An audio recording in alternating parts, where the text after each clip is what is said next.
Top five, top five, top five. So topical back on the video. I'm Strange Wayne. He is Nate. Today we're doing top 5 thrillers. The topic is, because it's Halloween time soon, that's why I've chose the topic. But he's going to tell us how we do our top 5s. So one of us, usually him, will start with their 5 and 4. The other duo 5 and 4. 3-2, 3-2. We'll trade off number ones. We also have something we call the Zemeckis rule, which just means if we both have the same movie on our list, but one person has it 2 spots or more higher, then that person will call Zemeckis and we'll save the conversation until we get to it on their list. My number 5 is going to be Unsane. This could have been 9 other different movies. Ease. The greatest of ease. That's right. But the thing about this movie, and the thing I like about other thrillers on my list, and the reason why I like them, is because the camera work. Steven Soderbergh, he filmed this on an iPhone, and it just enhances Claire Foyer's performance. Foy. Foy? Foy. That's her name? Foy. Claire Foy. That's her name for real? Yeah. Holy shit. There's no ER. I'm gonna say that shit wrong forever. Her performance in the film, it enhances it. You feel her, like, claustrophobia. You feel like someone's about to get you because of how it's filmed. I like that a lot. That's why it's my number 5. Again, could have went with 1,000 movies. I love thrillers. I mean, he had like 45 films on his list before. It was so hard. We filmed. So it was very hard to break down for both of us. So number 4, maybe on your list, is Gone Girl. No, that was a cut. Very good film. Very impactful. Throughout the film, you think Ben Affleck did it, you know? You definitely question David Fincher is the new king of thrillers. Mm-hmm. He got the crown from Hitchcock, and he's done excellent work with it throughout his career. This being my favorite thriller of his personally. I know 7's the big one, but to me, this had the biggest impact on me, the biggest thought-provoking subject matter later on. So that's why I made my list, because I watched this. I'm like, I'm never getting married. That's my 5 and 4. What's your number 5? So my number 5 is going to be Ex Machina. Again, this is our favorite thrillers, not necessarily what we think subjectively are the best. I'm a big sci-fi guy, and this is great sci-fi. And when you combine that with a thriller, it's really interesting because it almost always involves throwing in this unknown technology, and that just adds this whole new like scary unknown element. Like, we meet people all throughout our lives. We get a decent grasp on how we think people are going to react to certain situations. But in this situation, they have no idea how the AI is going to act. And then we find out that it's already way smarter than they thought it was. Oscar Isaac is batshit crazy in this movie. And that just adds to the tension so much compared to, like, the innocence of Domhnall Gleeson's character. And, like, when shit hits the fan, it really hits the fan. And the fact that it maintains so much tension the whole time. That there's impressive. Number 4 for me, it was really tough. There was going to be a Ryan Gosling film in this spot. It was between Drive and Place Beyond the Pines. Ultimately, I went with Place Beyond the Pines, and which is ironic because Gosling's only in a little bit of the movie. But I think that's part of why I love it so much, is that you really almost get like 2 stories. What this really is this is like, it's there's a movie that came before this and a movie that came after it, and what we got was the middle part that they would have normally skipped through to get to one or the other. So I really enjoy that aspect of it, and just like, I feel like this is gonna be a common theme for both of us, and it's a common theme for thrillers in general, but it's just like the bleakness of the film. You know, it's unsettling. There's never really a moment where you just feel like calm, like we're enjoying something. Even when he is kind of like reconnecting with baby mama and the kid, there's still the presence of new boyfriend, and there's still the fact that he is robbing banks and all that kind of stuff. So, and then went to the Bradley Cooper side of the story with the corrupt police department and all that. Then it's like, it's pretty nuts.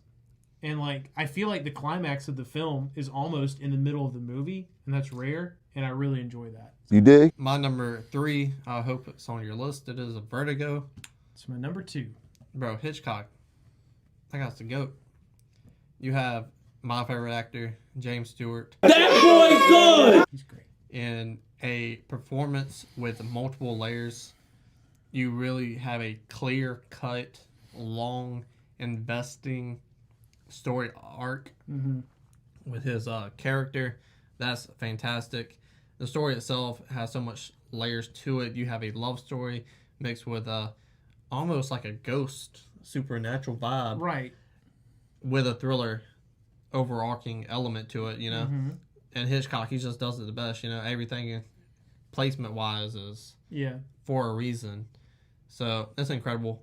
The color palette he uses with the lights and stuff in some scenes, incredible stuff. Yeah, for sure. Why is it your number 2? It's what I just don't think like Hitchcock is the master of suspense. There's no doubting it. That's like a very public title that has been assigned to him in film. It doesn't need to be repeated that much. Vertigo is on my list. I feel like it's probably going to be on yours. I haven't seen Rear Window yet. And if you're going to do this list, Hitchcock's got to be on it. And I love that movie. And I really to add to what you touched on, I think what gets it for me, James Stewart sells every role I've ever seen him in. He's made a lot of movies. Maybe there's a bad acting performance in there somewhere, but I haven't seen it yet. I have. And it's like it's really old. It's that supernatural element to me that adds to the thriller aspect of it, because throughout the film you're like, I mean, is it a ghost? Is he just going crazy? Is someone like playing some sort of elaborate prank on him? What is going on? And it turns out it's just vertigo, but not like the actual sickness. But yeah, that does play an element in the film we haven't even talked about yet. Right, it's true. But yeah, like the ending, like the clock tower or the bell tower scene at the end, and then like the terrifying like nun silhouette, and then it turns out it's really just a nun. That's incredible stuff. Yeah, it's phenomenal, and like some of the shots that he uses are especially at the I can't remember what you call that place. It's not a monastery, but basically, yeah, you know what I'm saying. Might as well. So yeah, it's just everything. It's like that's like I said, I'd have to see Rear Window to compare these two, but I feel like Vertigo. You own Rear Window, and I will watch it eventually. Halloween feels like a good time to do it because it's thrilling but not terrifying. But anyways, yeah, I'm sure that I will probably debate between the two of them on which one I like more after that. But for right now, like, I mean, Vertigo is incredible. Side note. I remember the first time I saw this film, it was in the theaters because TCM was gracious enough and blessed us enough to put this film in theaters. You are a vampire. And you saw it in theaters in 19 whatever. No, Turner Classic Movies they put in the theater. You're fucking up my story. But I was so amazed and so thrilled and so...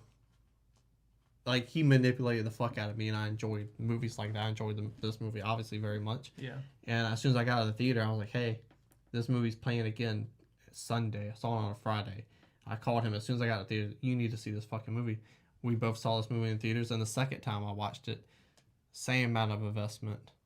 You know it's coming, but I wasn't as familiar with the film, so I didn't know exactly, but I'm still on the edge of my seat. So for that long, I had to make my list. My number 2 is also a Hitchcock film. It is Rear Window, as we learned. It's not on his list. I love the story of this film. First and foremost, you can put Shia LaBeouf in it. It's still a great movie. You can put Christopher Reeves in it. It's still a great movie. But none better than Jimmy Stewart. I said before, he's my favorite actor of all time. But just the way Hitchcock moves the camera around with the little space he has is just masterful. I think this is Hitchcock's best film of all time. I think James Stewart's performance is something we haven't seen before, and Hitchcock really gets those performances out of him.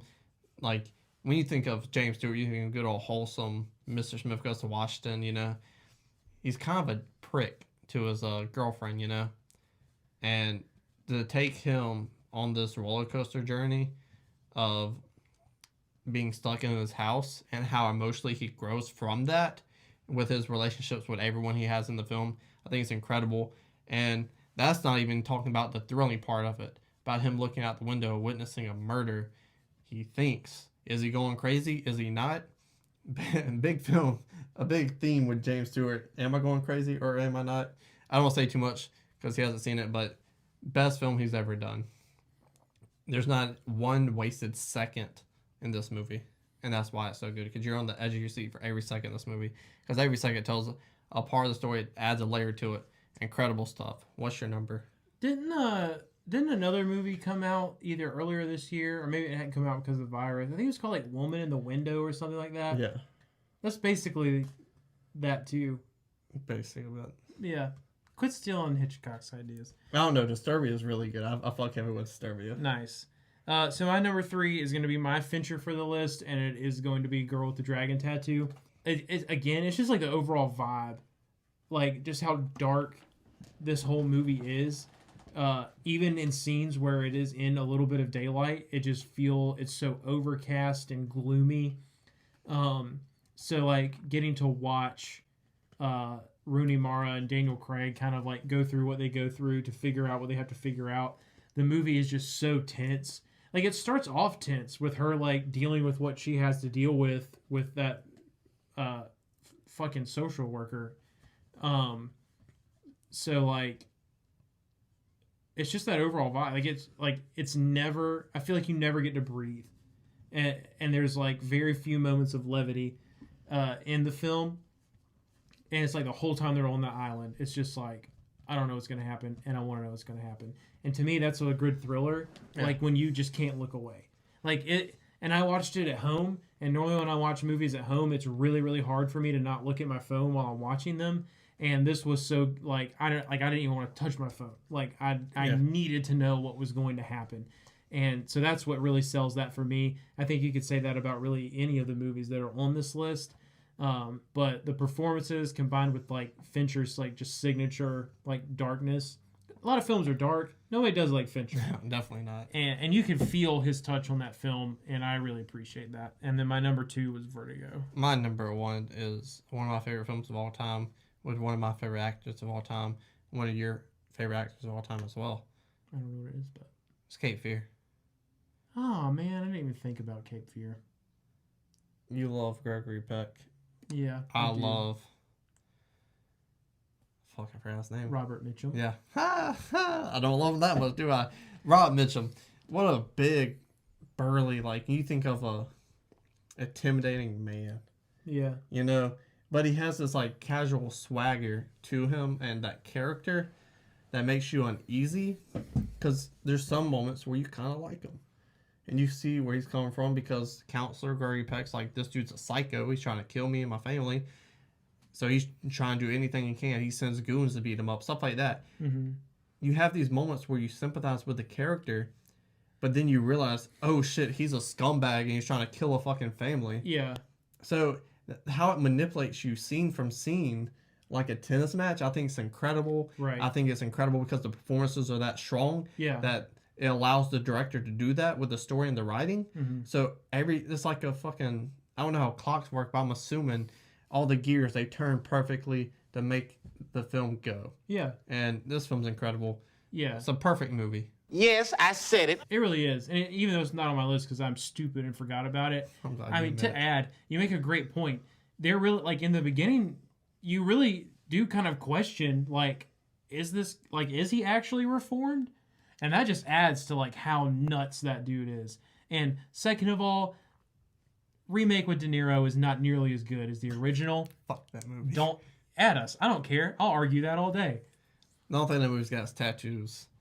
And he got nothing else. But, yeah. I'm mad it's not on your list. Because, like... Oh, I'm mad. It would have been on my list. It would have been on my list. You love... So, like, the thing... I'm going to keep talking about this because I love it so much. You said it before.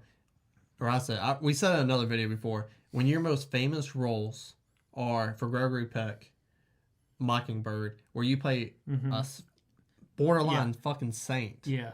And then Robert Mitchum's greatest role of all time, his most memorable role, is Night of the Hunter, where he plays a sadistic scumbag trying to kill children for money for whatever reason he's going to use. Yeah. They fit these characters perfectly because great casting. they know how to act and play these roles. But you're number 1, sir. My number 1 is going to be No Country for Old Men. Very good. Yeah. Again, just start to finish, tense, cat and mouse. Like, I mean, the action scenes are tense.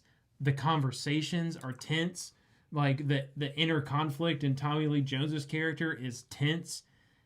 Everything in this movie is just so tense. And obviously, what are you gonna say? Like camping? Whack. No, bro. Oh, It's so funny. I told you I had 20, 30 movies. You also had like 20, 30 movies.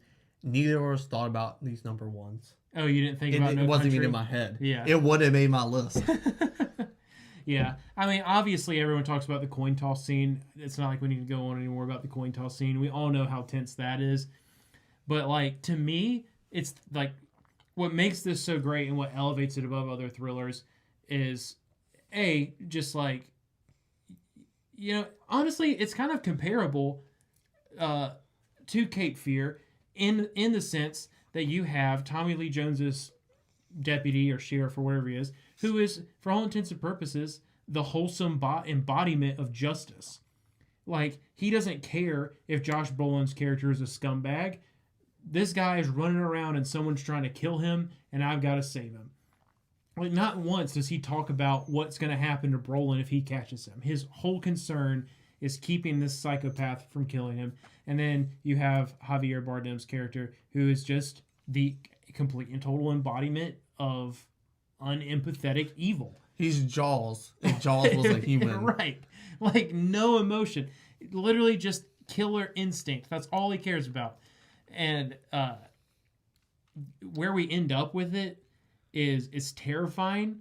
The anticlimactic portion of Josh Brolin's like arc in the film, where he doesn't even get killed by him. It's so lovely. It is, and that's just like it just subverts all expectations, and like it just adds this sense of like, what the heck was the point to Tommy Lee Jones's like ultimate feelings about his entire career spent in law enforcement.